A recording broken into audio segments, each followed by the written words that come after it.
பாரதிய ஜனதாவோடு ரகசிய உடன்பாடு வைத்துள்ளதாக மேற்குவங்க முதல்வர் மம்தா கூறுவது அபத்தமானது மட்டுமல்ல, கடும் கண்டனத்திற்குரியது. தமிழகத்தில் நாங்கள் பாரதிய ஜனதாவிற்கு எதிராக ஒவ்வொரு நாளும் யுத்தம் நடத்தி கொண்டிருக்கிறோம் என காங்கிரஸ் எம்பி ஜோதிமணி தெரிவித்துள்ளார். எடப்பாடி தொகுதியில் தவிக வேட்பாளர் அருண்குமார் மற்றும் மாற்று வேட்பாளர் நித்யா ஆகிய 2 பேரின் வேட்பு மனுக்களும் முறையாக பூர்த்தி செய்யப்படாத காரணத்தால் தேர்தல் அதிகாரிகளால் தள்ளுபடி செய்யப்பட்டன. அதன்படி வரும் சட்டசபை தேர்தலில் எடப்பாடி தொகுதியில் தவிக சார்பில் வேட்பாளர்கள் யாரும் களத்தில் இல்லை என்பது உறுதியாகியுள்ளது.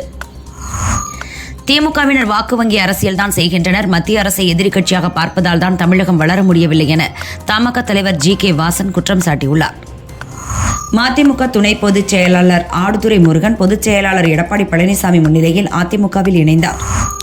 ஈரானில் உள்ள முக்கிய தீவான கார்க் தீவை அமெரிக்கா, இஸ்ரேல் இணைந்து மீண்டும் தாக்கியது. ராணுவ தளம், ரேடார் நிலையம், கப்பல் நிறுத்தும் தளம் உள்ளிட்டவற்றை குறிவைத்து நடத்திய தாக்குதலால் கார்க் தீவு புகை மண்டலமாக காட்சியளிக்கிறது.